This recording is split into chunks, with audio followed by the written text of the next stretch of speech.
afternoon. It's nice to see everyone here. We're going to go ahead and get started. Please continue to enjoy your meal. As we get started, I am Elaine Christian. I have the honor of serving as the chair of the Jackson-Madison County Bicentennial Commission. And this is our 12th of the monthly First Friday forums. And we've really enjoyed the diversity of the topics and the diversity of the crowd. So those of you who are with us for the first time, we're so happy to have you here. And those that have been, everyone. At this time, Dr. Frank McMean, would you offer our invocation? Let us pray. Heavenly Father, we thank you for a wonderful time of our year, the beautiful summer. We're thankful for our country and the many blessings that we have as American citizens. We're so grateful to live in a town like Jackson and a county like Madison County, and the wonderful people that we have, the industry, and a great history. Continue to bless our city and our county and us as a people. It's in your Son's name we pray. Amen. Thank you so much. As we begin, I want to share with you the mission. I haven't done this quite in a couple of meetings, but it's very important. The Bicentennial Mission is celebrating 200 years of history, of living, progress and dreams, and then looking forward to the future promise. Our 200-year legacy in an inspiring, inclusive way that engages all citizens and leaves a legacy for future generations. And I think we're definitely on that path. I'd like to recognize some people that are here. First and foremost, if you're a member of the Bicentennial Commission Board, would you please stand? And please recognize Trey Cleek, Dr. Ken Newman, Gail Gilbert, Dr. Vaux, Judy Renshaw. Do we have others? Anita Kay, good to have you. Ladies and gentlemen, we are volunteers, and I can tell you this has been about 20-something months of working at volunteers. So please join me in thanking these people. As always, we do want to recognize our elected officials that are here. Judge Christy Little, I saw somewhere, there she is. Matt Verino representing Senator Haggerty's office. Trey Cleek on the County Commission. Alex Reed, are you representing the mayor today? Most of the time, okay. And Scott and some of our other elected officials are actually out at the airport with Senator Marsha Blackburn. There's an announcement that's going on. Did I miss anyone? Did I get the elected officials? Oh, and Chief Samuels is here. Thank you, Daryl. And if I could draw your attention to the banner in the center, these are our legacy sponsors. And ladies and gentlemen, it's the City of Jackson, it's Madison County, it's Jackson Energy Authority, and West Tennessee Healthcare. And we thank them so much for their leadership in helping us. All of our events are provided free of charge, and we have had, I think, 100 events. By the time this event, this year is over, we will have had 100 events, and many other of you that are sponsoring. So join me in thanking the legacy sponsors.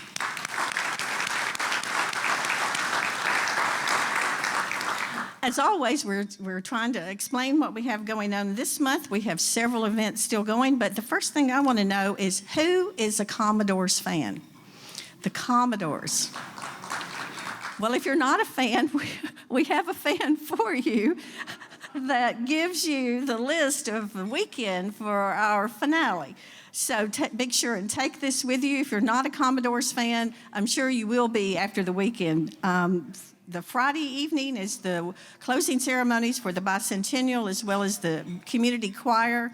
And then on Saturday, we have our parade. We're entering the time capsule, and then we'll rock the house out at the ballpark with the Commodores. So we want to encourage you to put these dates on your calendar now. Judy Renshaw always provides, and they're on your table, a list of the events for the month of July. Tomorrow is a really big event. It's the Casey Jones Festival that's being hosted by the Old Country Store. So we'll be out at the Old Country Store. It's a day-long series of events, and there's food vendors and craft vendors. So it'll be a lot of fun for everyone, including children. We are still recruiting for our Bicentennial Choir. So for those of you who have not signed up, we would love to have you contact anyone on the board for more information. over the series, we usually recognize or spotlight a volunteer, and I'd like to take a moment and do that today. She has no idea, but Miss Donna Harris, if you would, please stand. I'd like to recognize you as our volunteer spotlight recipient for this month. As everyone knows, Donna is our director of the library, and Donna, with the collaboration with you and your staff, hosting an event every month, storing our stuff. We got to have a place for stuff. Hosting our meetings. We can't tell you how much we appreciate the collaboration and the partnership. We just couldn't have done it without you and your staff, so thank you so much. And Trey Cleek is here. We're still accepting items and, ideas and submissions for the time capsule, so don't forget that. Our next First Friday will be August 5th, and the title of that will be Celebration. We'll be doing a recap of the year, and we'll also be talking about some of our legacy projects. As you know, the whole year has been about events each month, and we do have some items that we are in the process of developing that will be legacy items that will last long time after the bicentennial year is over. We'll actually have the author of our history book. It's called Milestones, and it's targeted at 11th graders. Every 11th grader in the county public and private schools will receive a copy of the book. And the library is going to do a one book, one community of that book. So he will be here next month. We'll be announcing the artists that are developing some art projects in both the courthouse as well as City Hall. And we'll have a recap of some of the other items for the year. As always, we want to thank the church for hosting us. We couldn't do it without them. Andrew Box for the wonderful meal, Robert Curlin for audio visual. Thomas, we're always happy to have you here. E+ always records and replays the First Friday forums afterwards. But I have to thank Linda Rizzuto for robbing her garden. I mean, look at the flowers. All of these came out of Linda's yard. So Linda, thanks for sharing that with us today. We appreciate it. At this time, Christy Allen with Simmons Bank. Simmons Bank is our sponsor today. We're so glad to have them. And Christy, if you'll come up and kind of share some things with us.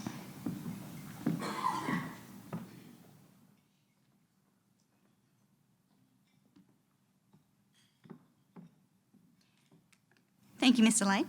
My name is Christy Allen, and I work with Simmons First Insurance Services. We are a subsidiary of Simmons Bank, and we cover the state of Tennessee, and we provide insurance for your employees. If you're a business owner and would like to provide group benefits to them, we work with businesses all over the state, and we are proud to be able to sponsor the First Friday Forum, the show day. So in that regard, we would like to give out 4 gift cards, and we're going to play a little trivia game. Since the spotlight today is on the healthcare field, we're going to ask some healthcare questions. So when I ask the question, if you'll raise your hand if you know the answer, you'll get a surprise gift card. Okay, so number 1, more than half of your bones are located in which 2 parts of the body? Yes, sir. Yes, good job.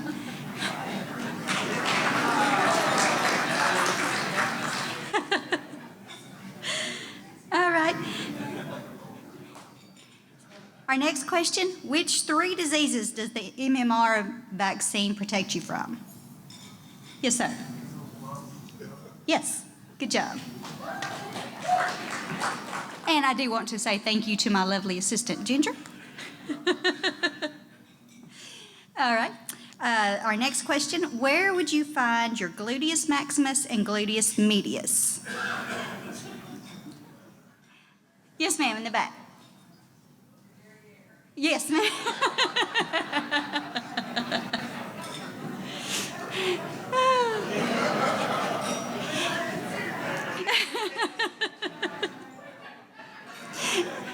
And our last question, which of your organs is approximately 7 meters in length? Threw a hard one in there for you. Which of your organs is approximately 7 meters in length? Which ones? There you go. Good job. Thank y'all so much. I appreciate it. Christy, thanks so much. And for those of you who are healthcare professionals, we appreciate you not answering every question and letting the lay people come up with the answers. So we are going to go ahead and move forward with the program aspect. I did want to recognize a special group that's seated in front of me, members of the senior staff of the West Tennessee Healthcare as well as the board. If you're a part of that group, would you please stand? And we appreciate the work that you do. We're so proud of our hospital and healthcare system. Thank you so much for being here. We originally thought we were doing this program back in January, and we're so appreciative of JR returning this summer because healthcare and medicine are such a significant part of our community. And the largest employer serves the region of all 9 counties in the Hub City area, serving over 300,000 people. It's just very important not only to our economy, to our quality of life, and our personal well-being. But it's a real honor to introduce JR. We all know JR.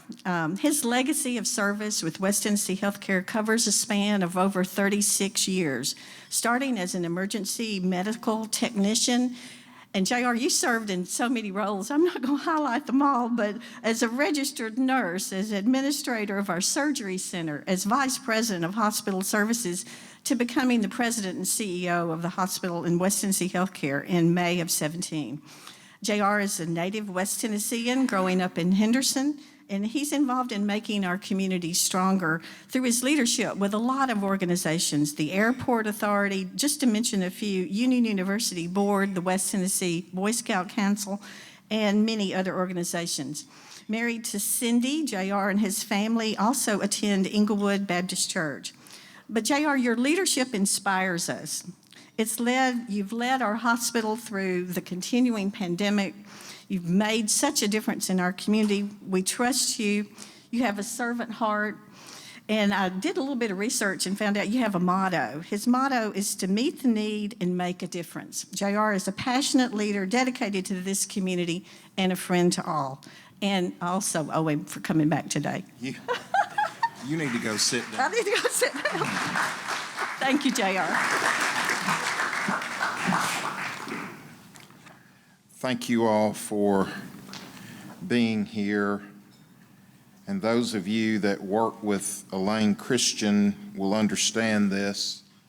Elaine will worry the socks off of you to get what she wants. And so I'm very appreciative to be here and have this opportunity to hopefully share just a little bit of insight with you. I've got to tell you, though, this has stressed me to you wouldn't believe what end. How do you cover 200 years of health care, of medicine in Jackson and Madison County in somewhere about 30 minutes? And so to be able to, I need to tell you right now, if I do a bad job of it, I understand if you decide not to invite me back in 200 years. But needless to say, I will leave out tons of people that have made healthcare so great for Jackson and Madison County. I do want to recognize one of the physicians in the room who has been a foundational component for healthcare and has just a compassionate heart, Dr. Fred Torstrick. He's been such a great friend through the 30-something years, and when I was working at the bedside, just a great teacher. If you guys would, just show him a little love.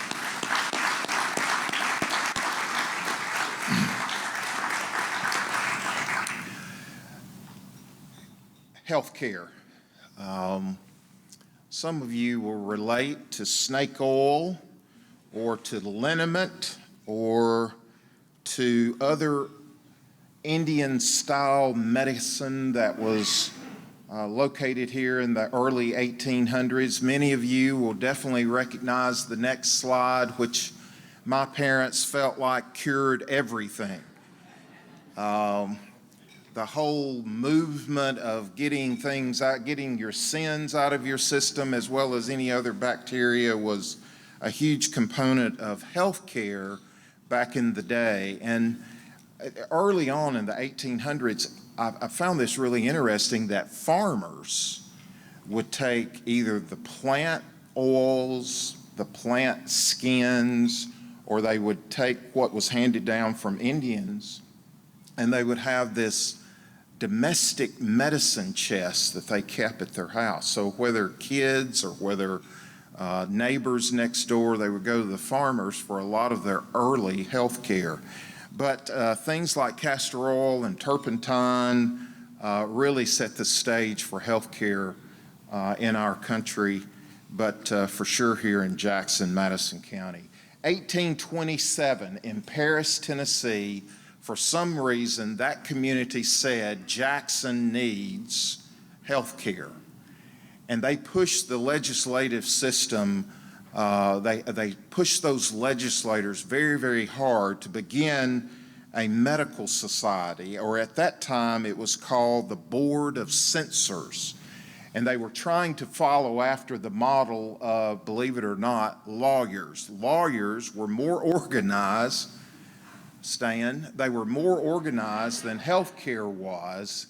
And many of you will say, well, that continues on today, particularly if you're a lawyer. But they really pushed to be able to get gentlemen of interest in medicine to come before this board and be reviewed, mainly orally, and if they found them worthy, could be designated as physicians.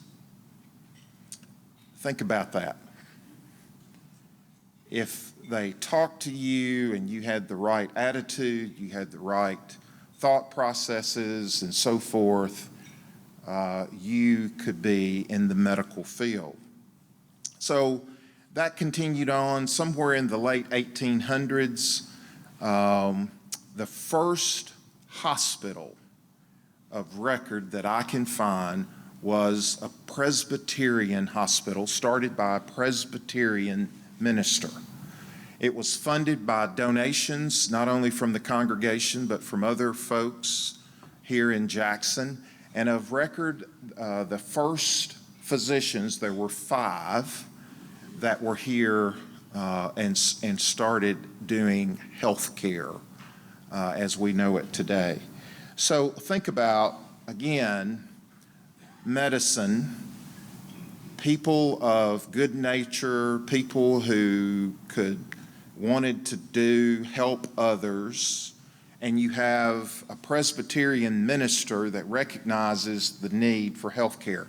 Now hang on to that for just a little bit. Of course, in that mid-1800s, the Civil War caused great discourse all throughout, and a lot of records have been destroyed during that time. But in 1865, during the Reconstruction era, there was a lot of work put into bringing physicians back to this area. The war caused physicians to leave. 1865 Reconstruction, there was this need and appetite for physicians to come back to the area. And therefore, this talk about hospitals started again. Hospitals, many of you know, in this day and time are now extending their care into the home. And we have even what is being prescribed now as home hospital care, where your actual acute care stay is continued and you're monitored and cared for in your home. I'm not talking about home health. This is truly hospital care being provided in the home. So what happened in, say, 1877, 1878?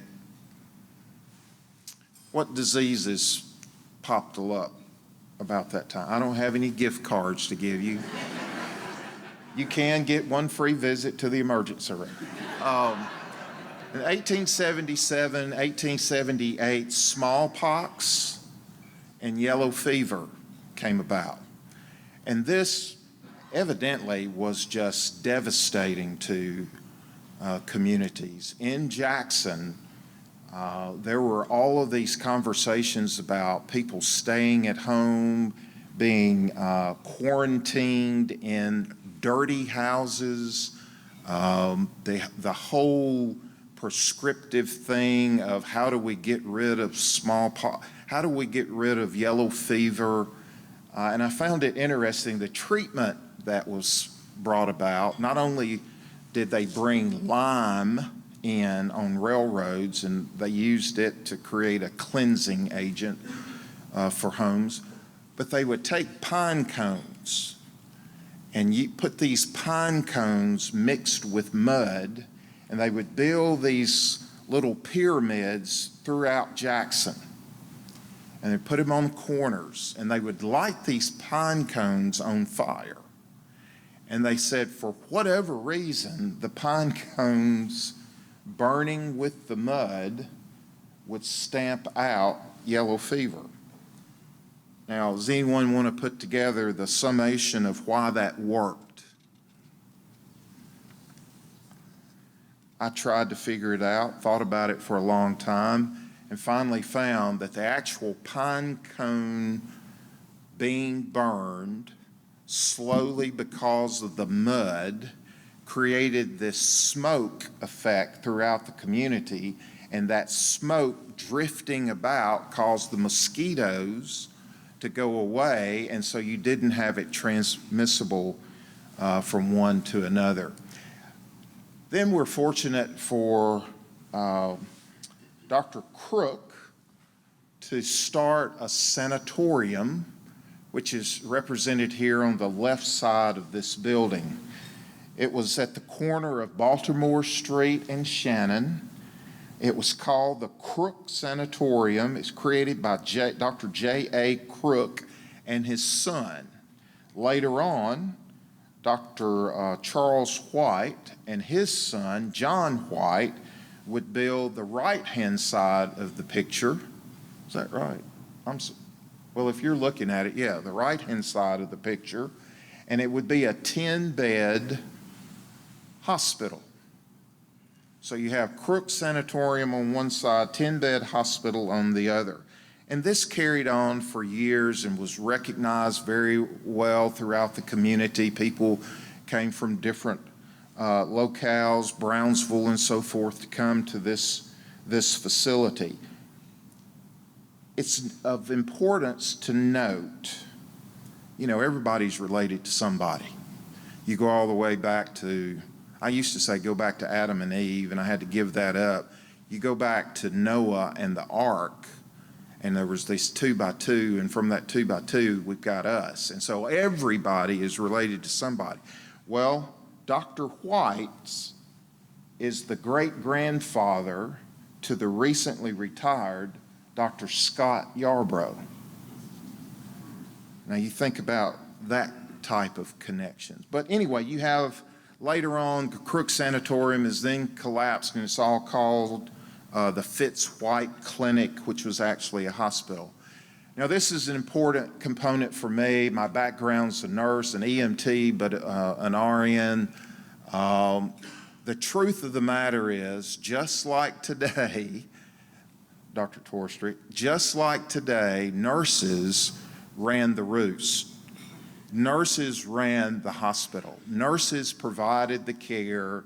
The doctors would come by, and ask what was going on. The nurses would say, well, we need this ointment, this liniment. We need to do these things. And so it's important for me to recognize the foundation of part of healthcare. It's not only the medical side, but the nursing component that made things so great. Nurses recognized the importance of sanitation.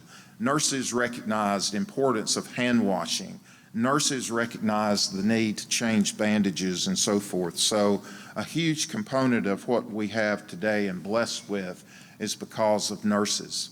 This facility was the Webb Williamson Hospital.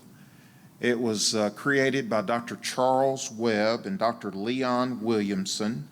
They had an offices in here. They actually had a dentist in there. They We're recognized to be on the cutting edge of a small, efficient hospital. It was on the corner of Chester Street. At that time, Chester Street just being north of this building. So Webb Williamson Building's just north of where we're sitting today. A neat component about Webb Williamson Hospital was that the gentleman, Mr. Jim Ayers, the largest owner of stock in First Bank, you guys know who I'm talking about, Jim Ayers from Parsons, Decatur County. Jim Ayers was born in this hospital, and when he became able philanthropically, bought that building, did some renovation and so forth for that building. So again, the connections here of giving back to the community.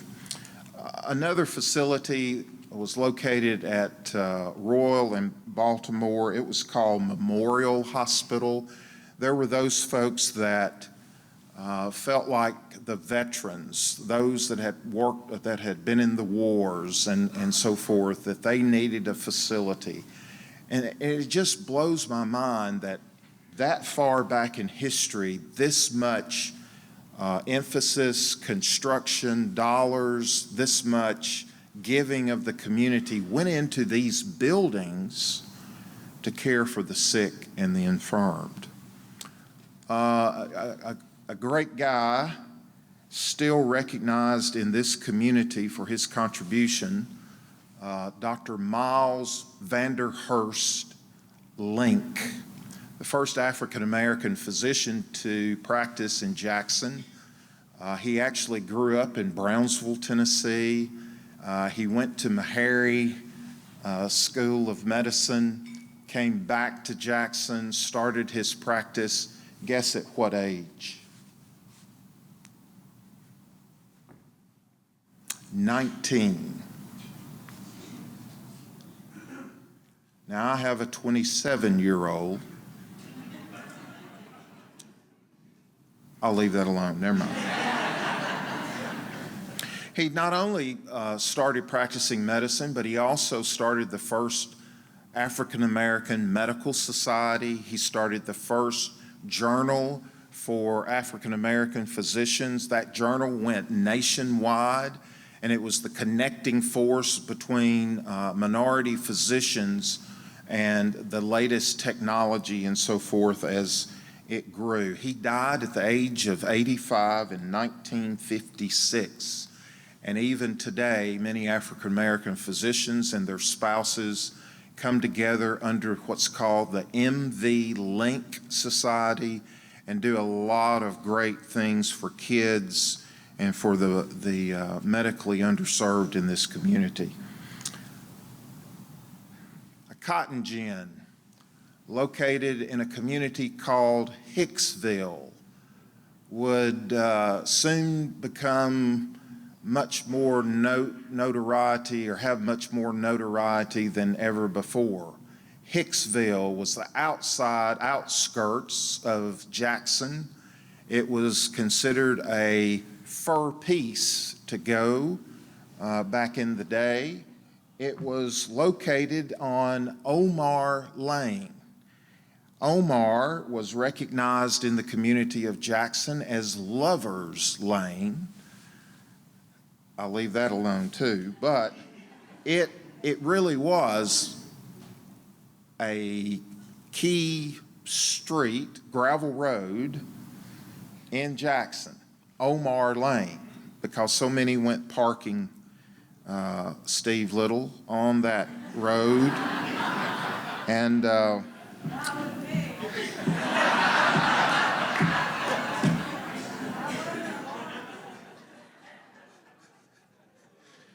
Omar Lane would later be named Forest Avenue, spelt with one R, Forest Avenue.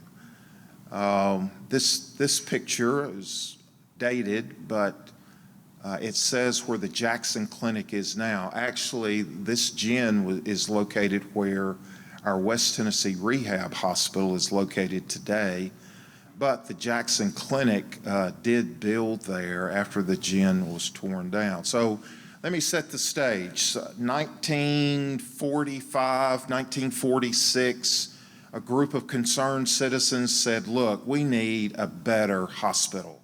The doctors that were practicing in Jackson at that time did not have enough beds to infirm their patients, did not have enough beds to put patients in to care for them.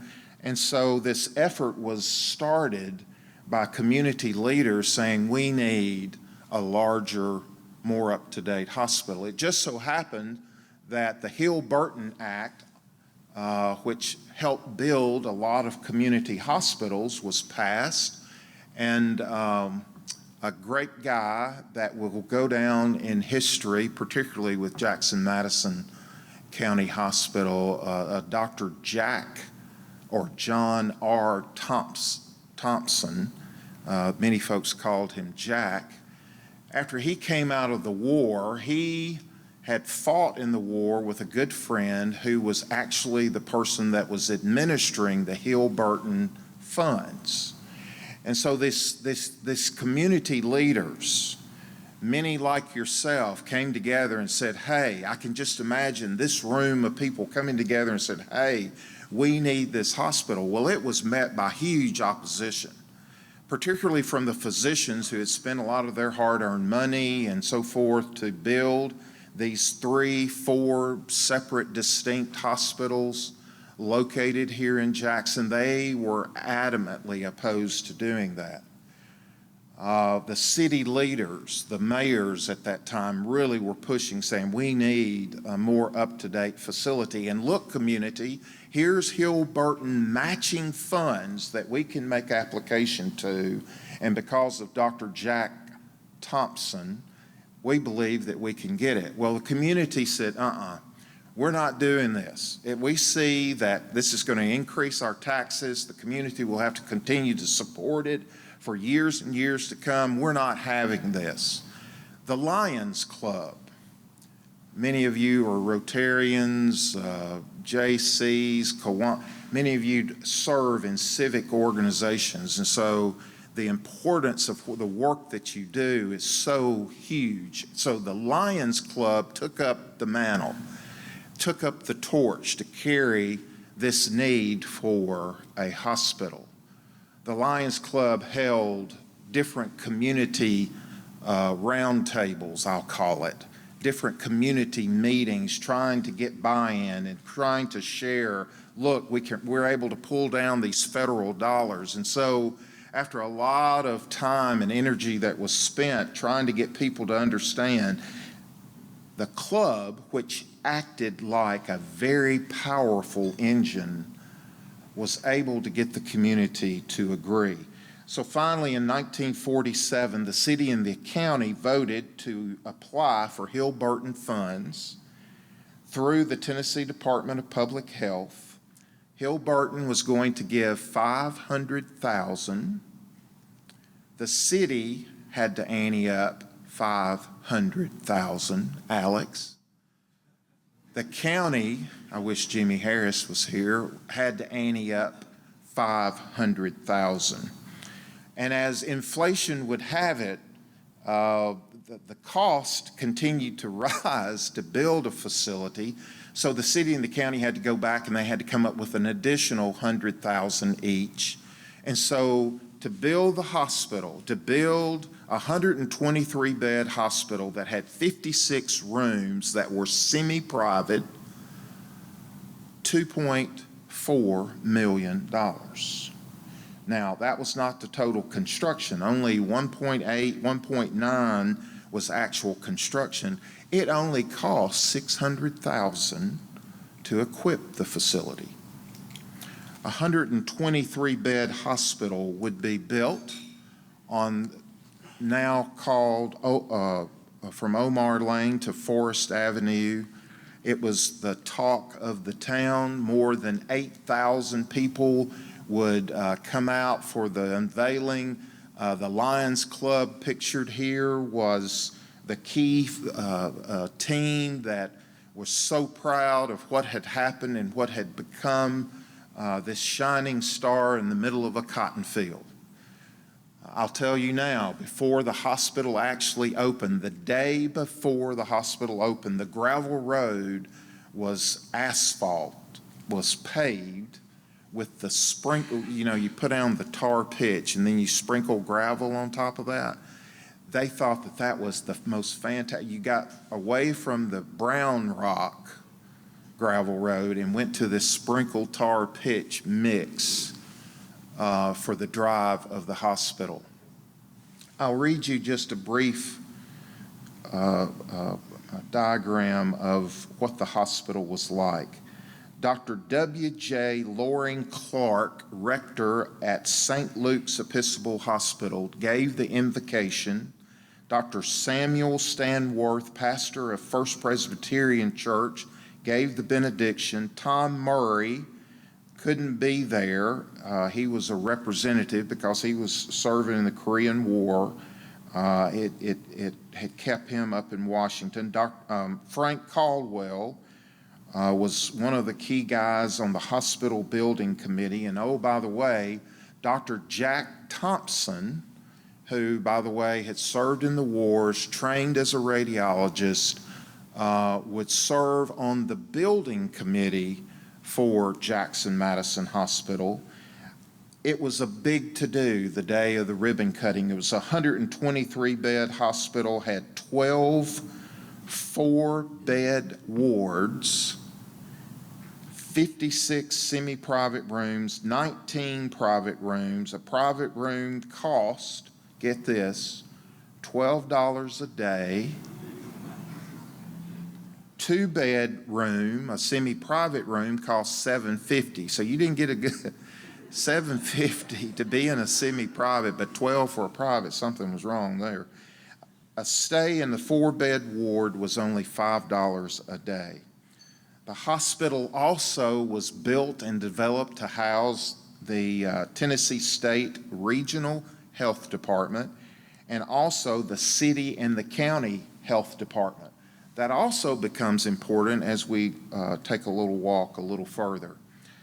It sat on 40 acres. The gravel road eventually connecting from Highland Avenue to Campbell Street was gravel, but from Campbell Street up to the hospital eventually was paved, and everybody thought that that was the greatest thing that could happen. So on August the 11th, the day of the opening of this beautiful fortress in the midst of the cotton field on the hill on Forest Avenue would open. And let's just say it changed Jackson and Madison County for the rest of it, of the community's lifespan. The community loved the hospital. It had some of the greatest food in the cafeteria. Sunday after church, people would come and eat in the cafeteria because the food was so good. The very first patient that arrived in the hospital was a lady by the name of Miss Martha Lee Griffin. Now get this, Miss Griffin, how did she get to the hospital?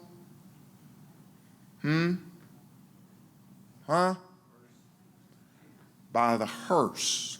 On the left was the chief nursing officer. On the right was the first administrator, Mr. Ernest L. Bliss. But the two guys dressed to the nines with those long coats, man, I'd love to have been there. They were the funeral home directors that brought Miss Martha, the first patient, to the hospital.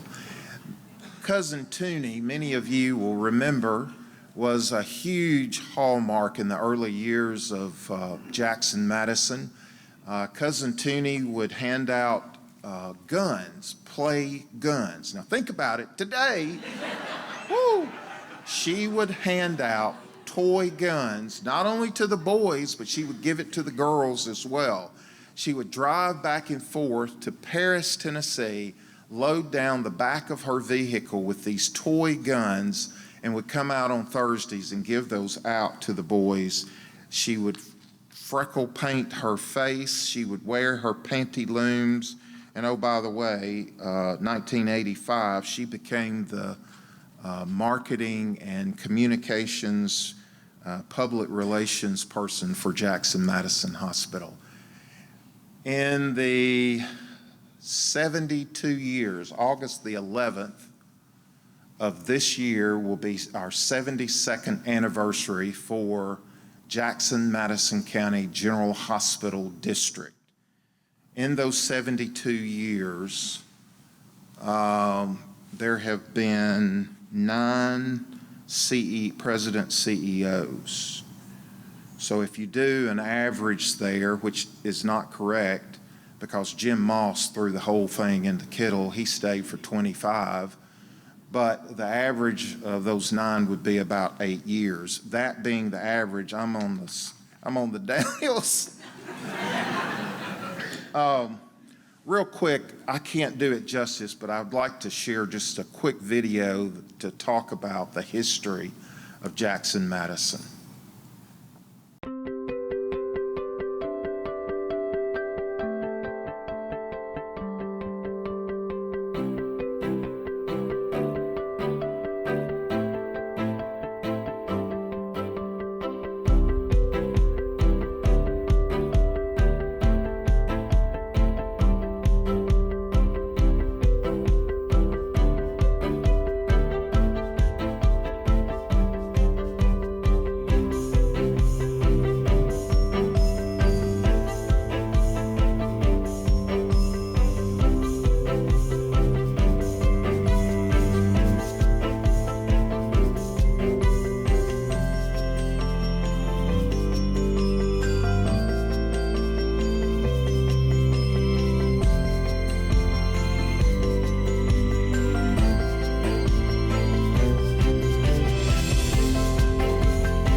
Lacey Williams will forever be known as not only a great hospital administrator, but he will also be known for the guy that brought the Ragin' Cajun from Louisiana to Jackson, Tennessee.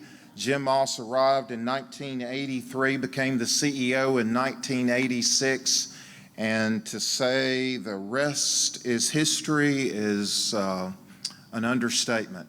A neat story. Jim Moss called at then the Dr. Tony Emerson, who was the medical director at the health department. He said, "Look, Tony, I need you to move." Dr. Emerson, "What do you mean move?" He said, "You've got to move. I need you to move the health department. We're getting ready to build a parking garage. We need that parking garage because we're going to take up today's parking," which, by the way, for a long period of time was pay parking. We got to take up, it was a big hit to our budget when we stopped pay parking. I want y'all to know it was a huge thing that people love that we got rid of pay parking, but that was a huge dent in our budget. I'm not going to tell you how much it was, but he told Tony Emerson, look, I don't care what you got to do, you got to move. Tony Emerson said, Jim, where am I going to move? I mean, look, we need more space, but what? Jim said, look, I'm going to find you a secondary location for you to go to, and then we'll work with the county commission. We'll buy your piece of property from the county, and we'll help build you another health department. So where you see our county health department located today, the hospital forced that move so that Jim could build a parking garage. Jim was known for buying property and expecting things to happen in a very quick manner. I could go on all day about Jim Moss. It was a great inspiration to me. One thing that many people will say is that Jim had to have it his way. But let me tell you something about Jim. Jim was so passionate about health care. I accused him many times. He was Catholic. I accused him many times of being a closet Baptist. He was a spiritual, praying man who loved his family, but I'm telling you, the hospital ranked right up there between Sister Mary and his family. He was passionate about health care. And as you think about all the expanse and you look at the video of all the things that happened, Jim set the course of which we are following today. 2006, Jim had been telling folks he was retiring in 2006. A lot of our board didn't believe him. Jim said, I'm leaving in 2006. Jim left. We did a search, and Richard Parks comes along. Richard hung out with us for a couple of years and helped us finish and build what we today call the A Tower, and we opened that. A sharp individual, Mr. Bobby Arnold, who was CFO at the time of Richard Parks leaving, became the CEO, and a little country boy from Jacks Creek became the COO, James E. Ross, known as JR, born in September 1961 at Jackson-Madison County Hospital. But Dr. Dodson brought me into the world at 7-something p.m. that evening. And again, the rest of that story shall not be told today. I have to say that our organization goes unnoticed many times by all the things that we do for our community. We started what's called a wheelchair basketball team. Folks that had had amputations or either limb disformities that couldn't walk. We started a team of donated wheelchairs. We had our own coach. This team would travel around the United States and even abroad to play wheelchair basketball and won many a title through the years. But that's just a small component of what Jackson-Madison has done through the years. We still provide athletic trainers in Jackson-Madison County schools today for free. We contribute and help bring more nurses into school system and help pay for those nurses to be in the school system today. Today, we provide free telehealth services to the schools and are looking to continue to expand that. Today, we have given money and continue to give money for the donation and building of JCM and also Madison High School. We give free prisoner care whenever they come out of the jail and they come to our emergency room. We take care of those folks without any cost back to the county. 2003, 2004, Moss said, people think we're making way too much money, so we started a separate foundation, a separate board, and today we help support that foundation and that board, which has done tremendous things as a 501c3 in this community for many not-for-profits and continues to grow and reach out. But we wouldn't be successful if it wasn't for many philanthropic donors. A man, Jim Ayers, had this passion for children, and he could not let it go. He wanted in Jackson, Tennessee to be the St. Jude's Hospital in Jackson, Tennessee. not dealing with cancer, just dealing with kids, period, whatever their needs were. He gave $5 million, and we have the Ayers Children's Medical Center that continues today and has brought on board Le Bonheur Children's Medical Services, and that's a whole different story that I can tell you our plans and the work that we're going to do with Le Bonheur to expand children's services here. But in 2010, on a cold, snowy day of January, a cold, snowy day in January the 29th, we had this whole big deal. We were going to do a reveal and an announcement, and it snowed, and the ice were on the road. Nobody showed up, but we recorded it and went on with it, where Alice and Carl Kirkland agreed to donate $5 million to have the Kirkland Cancer Center today that goes unrivaled with any other cancer center across the country. People will go to Mayo Clinic to get a second opinion, and they will tell them to come back to Jackson because what they have been diagnosed with is the correct thing and the correct treatment for them. But also in 2010, with the Kirkland Cancer Center, we also started building, working with the Jackson Clinic, a huge 5-story building, medical office building. Jackson-Madison would occupy the first 2 floors. Jackson Clinic would occupy the rest and remaining floors of the medical office building. Built a multi-million-dollar connector over to the hospital to create an ease of walk, and that continues today, where we're recognized as centers of distinction, not only in orthopedics, not only in heart, but for stroke care. And I'll tell you, to watch this facility grow through the years and become the medical center that it is, I consider it a true blessing to have worked there for 37 years and to be allowed to work beside some fantastic, fabulous people, some who are recognized here earlier today. Just a little bit of things that we have done through the years. 2 that I want to call out. The North Hospital purchase. Everybody wants to know, what are you doing in the North Hospital? And we have used medical folks to say that we use physician teams, and it came down to 2 things that we would put at the North Hospital. And we had to pick between the 2. One was either women and children's services or orthopedic services. The statistics say that exponentially, everybody is going to need either a knee or a hip replacement. And so we elected to use the North Hospital for orthopedics. In November of 2021, we opened that facility, 8 OR rooms. They do 20, 30 plus knees and hips there on a Monday through Friday. You can stay overnight, but majority, 99% of our patients go home. The second thing was women and children's. And so we promised the OB-GYNs, pediatricians, and others that we would do renovations and expand pediatric care. And if I had time, I would talk about the neonatal ICU expansion and how we take babies that will fit in one hand and provide them life for the rest, provide them life-saving treatment for them to live healthy lives.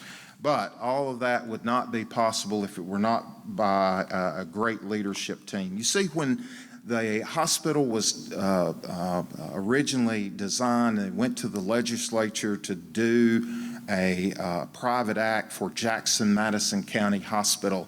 In that private act, the legislators were smart enough to say that Jackson-Madison will focus on 3 things: the medically underserved, they'll focus on the indigent care, and they will focus on behavioral health or mental health services. And I can tell you that on our drawing board is a new psychiatric facility. On our drawing board is a new hospice home that I'll come back one day, hopefully, to share with you our drive and impetus there.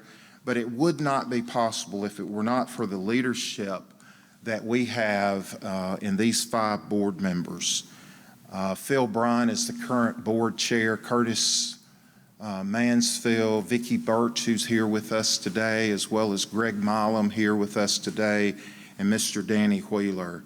Fabulous community leaders that dedicate more than you would ever know of their time to the leadership of 7,000 employees located across 20 counties of West Tennessee, and taking care of some of God's most precious delivery, God's most precious creation. I close with this.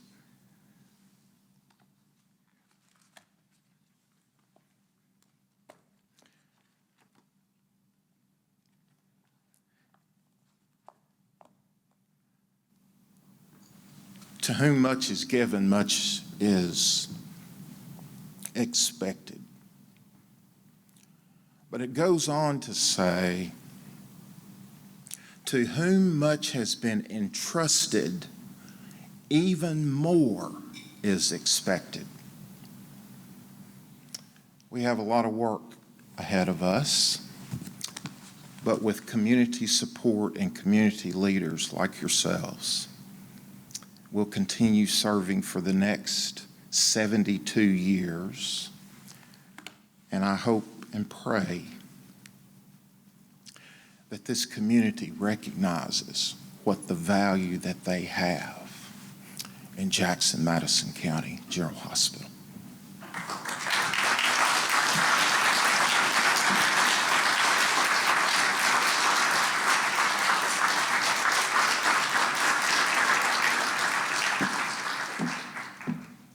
Wow, that was so incredible, JR. Thank you so much for making the effort, being with us today, and for being our leader.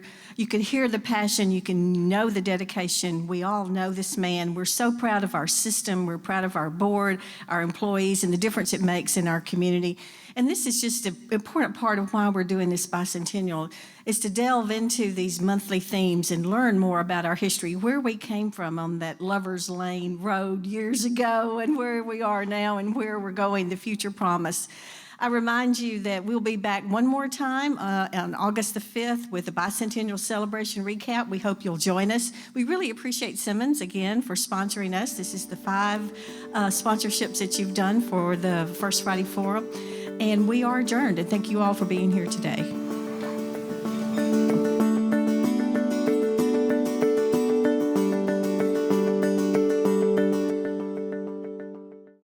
Tired of internet that leaves you waiting and monitoring your usage with extra fees? Switch to E+ broadband from the Jackson Energy Authority for fiber optic internet with the fastest speeds to keep everyone connected. Enjoy being online as much as you want without worrying about extra fees or data usage limits. Perfect for when you need to download and upload large files, stream videos, or use your favorite video conferencing app. E+ broadband, fastest internet, no data caps, no slowdowns, no worries. My twin brother Jacob has an autism spectrum disorder. I remember one moment after being at school all day, I remember him getting into the car just bawling and saying, "Mom, I have no friends. Why don't I have any friends?" It broke my heart.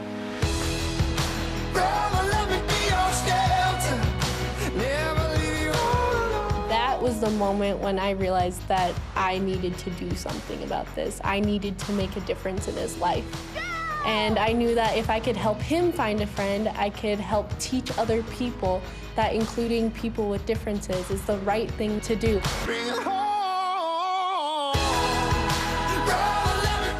That was the inspiration behind my nonprofit, Score a Friend. Educating people to include people with differences is so important because when Jacob's included, he feels like he can succeed in life and he feels like he actually has a purpose. Hi, I'm here to ask the people of Jackson to be a part of a groundbreaking program, 4 Minute City. Every minute you don't get help after a sudden cardiac arrest, your chance of survival decreases by 10%. That's why Friends of Heart and the Jackson Fire Department have created a care team. A group of everyday citizens trained, equipped, and ready to save lives in our community. please call this number or visit our website. Together, we can save lives.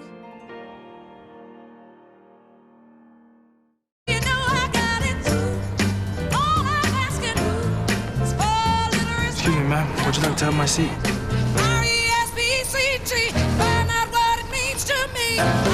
A message from the Foundation for a Better Life.